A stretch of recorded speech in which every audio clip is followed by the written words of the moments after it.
On today's episode of The Game Chasers. I'm gonna knock Pat out when I see him at a convention. My name's Pat, and I'm gonna buy a bunch of expensive TurboGrafx games. Whoa! Oh, well, it's hard. Yeah. I'll give you a NES Punk autograph and $4. Uncommon Fortunately, resellers.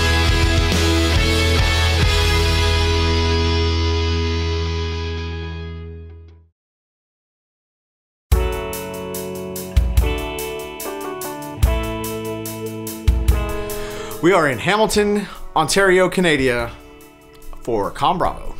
So it's me, Billy, Melvor, Alphaomegasin, Stupid Scott, Stupid Jordan. Conventions are some of the only opportunities I have to see a lot of the friends that I've made across the country. So of course that's the thing that I'm looking forward to the most. You know what I'm just looking forward to having fun. Just being with the boys, hanging out, playing some video games, and enjoying the weather up here. It's a lot nicer than Texas right now. The ConBravo episode is coming up. We're about to go to ConBravo again. It's true. Hey, where's my f***ing Retropalooza mini chode, you f***?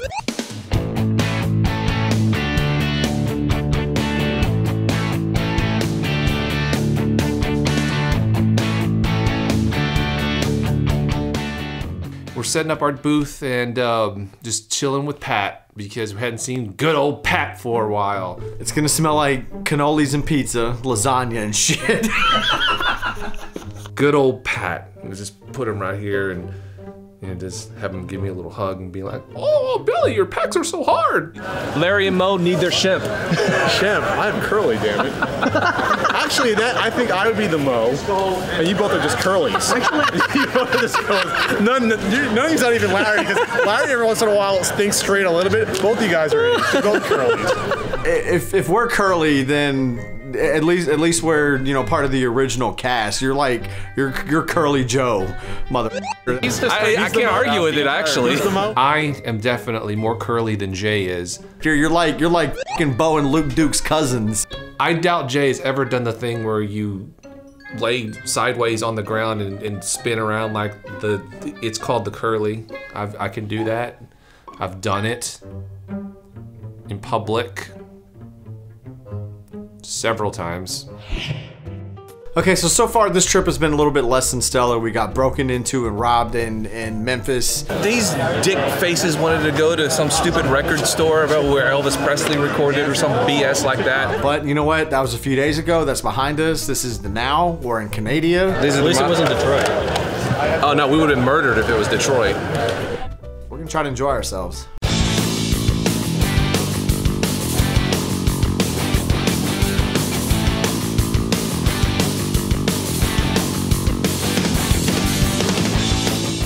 Looking at that last time we were here. You don't see this variant too often. You don't see the black version too often on here. Yeah, I see the gray. You see the regular gray one. And they got sued because they basically just took the mold from Nintendo. Exactly the same mold where the turbo switches were and everything else. And they got sued and they had to stop making them.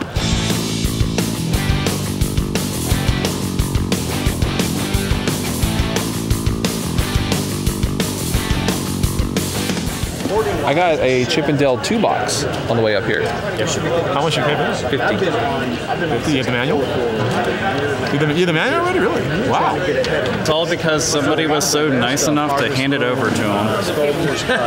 You know what I was doing though? I was saving you money. You know, if you spent 50 there, you wouldn't be able to spend 50 here. So Pat, If you ever decided that you'd be done doing Flea Market Madness and watch one of my dumb videos, you could see this sitting on the shelf. I could. Me, and you'd be like, "That stupid f***ing chode bought it from me." I could say that. You could take great solace in that. so Pat brought some doubles to this convention as well, and apparently Alpha has his eye on a Mario Kart 64. Or I can just trade it right now for 2 games from that guy, because that guy will charge $100 for that over there, and I'll just trade it in. I'm actually tempted just to do that because I want some of those salad. That's also why I picked it up, because I said, there's no retrading here. I look like an asshole. Well, no.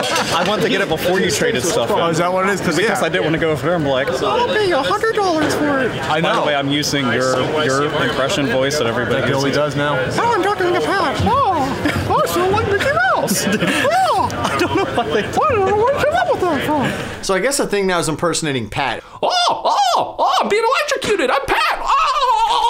does this like, oh, what is that? Oh, do a store impression. Oh, this is my pet impression. Oh, let's give us a comment. Oh. It doesn't make any sense. Uncommon game. Watch it go by. Bye.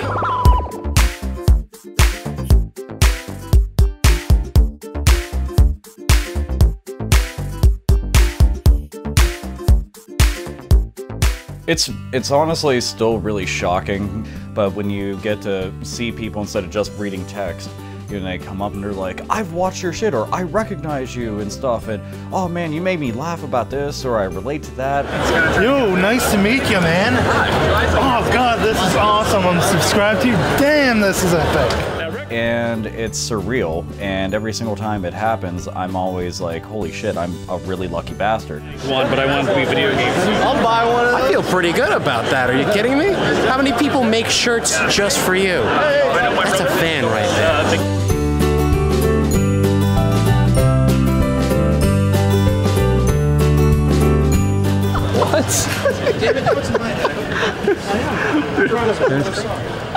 You know what? I could actually see you looking like that when you're like 70. When you're 70, actually. When I'm 70, my head will be that big too. It's like a mutated radioactive skull. All that nuclear power radiation coming from Japan, washing up on the San Diego shore. That's what you're gonna look like. I got to tweet this out. This is great. Thank you, Ryan. This is awesome. Apparently, Ryan has a video game record of some sort, and I don't know what it is.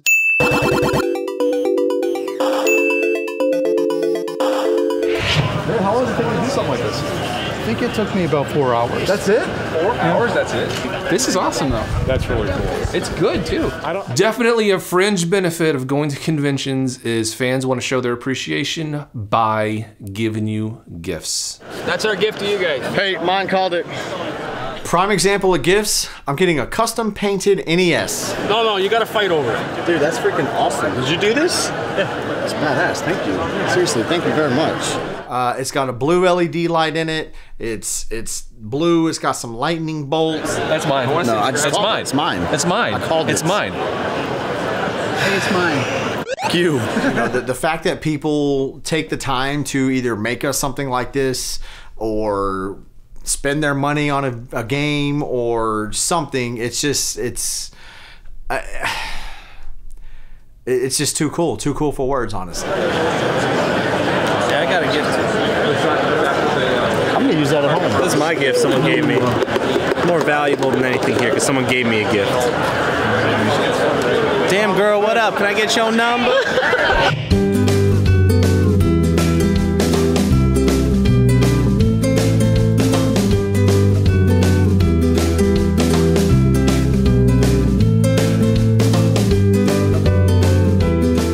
So despite all the fun, there are two very big pieces of this convention missing.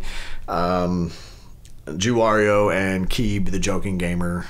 Keeb centered around a lot of the fun and experience that we had when we were here last year. We had a great time. We hung out and so many shenanigans and hijinks. We finally met Keeb. Keeb the Great. Keeb the Great. Hey, what's up, YouTube? It's surreal. He's not naked, by the way. No. But we're about to prank Norm. He's going to earn his title of the joking gamer, and the joke will be on the gaming historian. Yes. His presence was definitely missed. He had the largest personality I've ever seen. He was just one of the bravest guys you ever meet. He said exactly what he was thinking. Yo, what's up, ape Eric? Let's keep the joking gamer. Can't you slip it to Canada?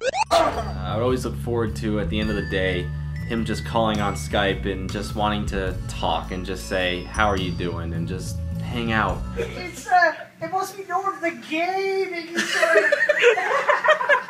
I remember at the end of that first con, you know, us saying, hey, we'll see you again next year. Can't wait to see you again next year. I know he was living for that moment again. And it breaks my heart. It could never happen again, because I know how much he was looking forward to it. He never let anything get in the way of being what he wanted to be or doing what he wanted to do. And, you know, it would have been awesome to have him there again. It's one of the biggest regrets of my life was not going to ConBravo 1 year earlier to actually physically hang out and meet Keeb the Joking Gamer.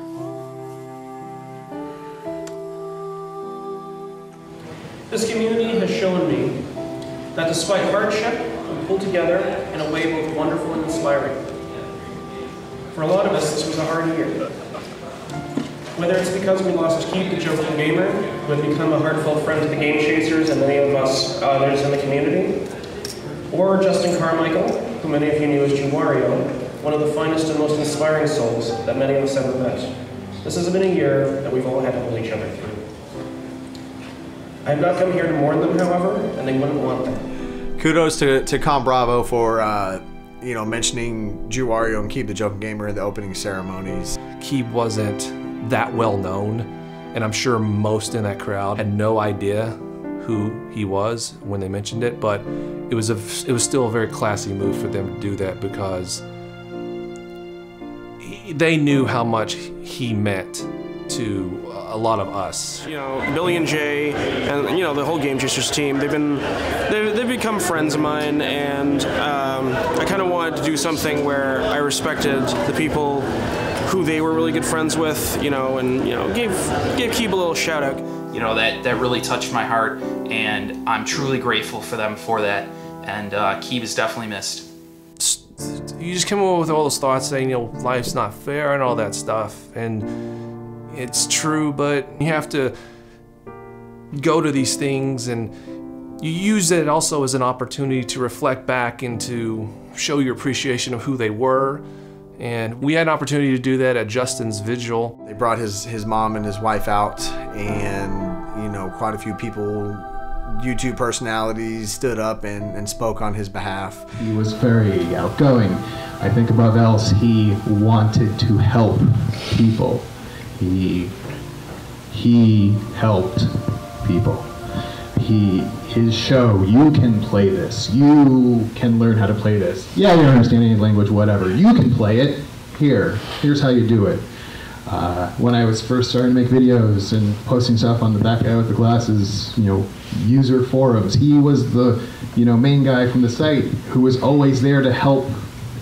He was watching other people's videos. He was saying, hey, here's some tips, here's some pointers, you know, always in a nice manner. He helped people. Everyone in there was crying, but at the same time, everybody came up and had amazing stories about the kind of person Justin was, and it just reminded you of how awesome of a guy he was.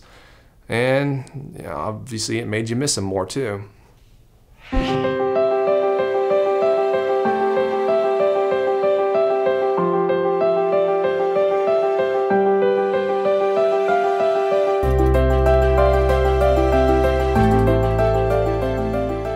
So Mike Dodd, who has become a friend of ours, he has a friend because he has more friends than just us, and they just brought some games to the table.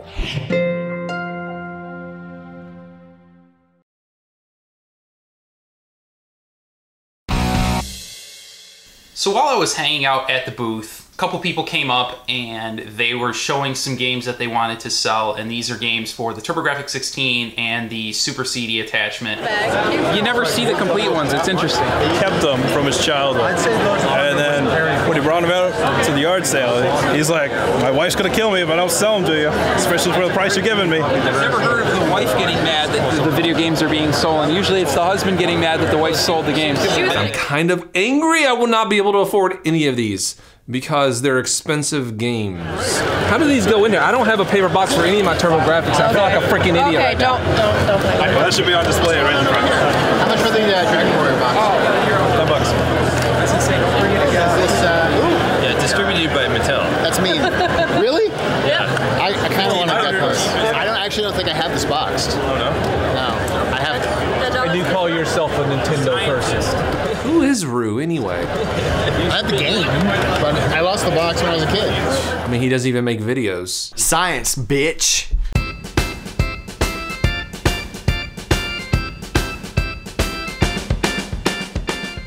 And I actually picked up a really interesting game, Cosmic Fantasy 2 for the Super CD. I'm interested in this one. What's the how horribly expensive is this one? It was brought up by Working Designs, who, as most of you know, are just amazing quality. 25. Complete. Last one for 227. No problem. Works for me. Working Working Designs works for me. The battle system is actually very predictable.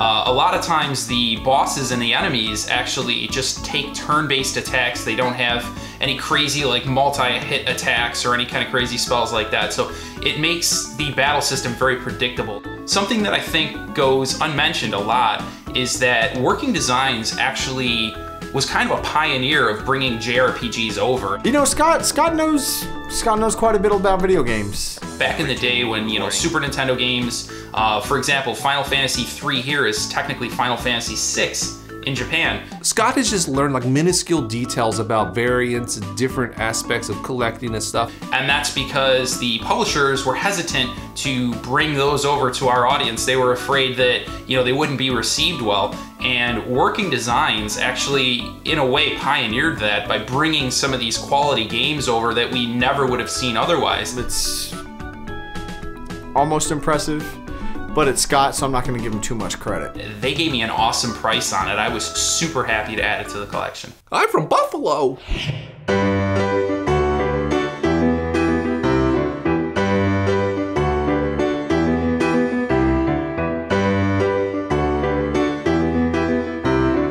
Hey Pat, you getting anything? What? Over there. Well, what can you do for me? I mean, what are you asking? Are you asking eBay or below eBay? Are you asking below eBay or what? What are you doing? Price. What's that? Bro price. What's the bro price? He'll be up pretty good.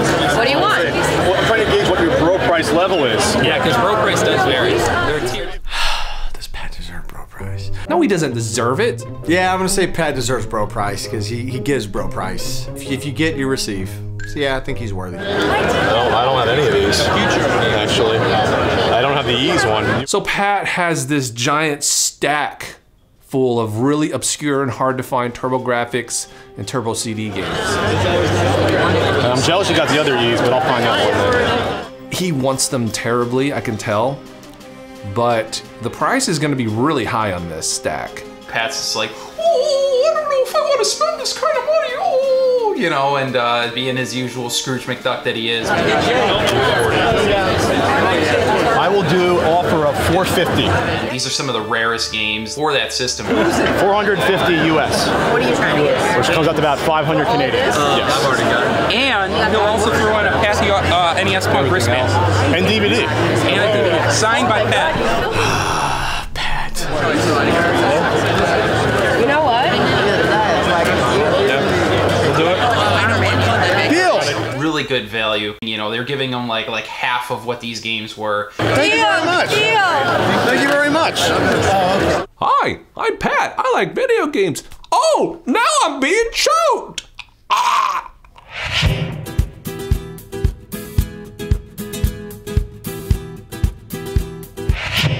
I mean, Pat getting the best games at this convention, I think that's kind of, you can't really say that. Best is very subjective. Has he spent the most on games? Yes. Has he gotten the best games? Yes. No, wait.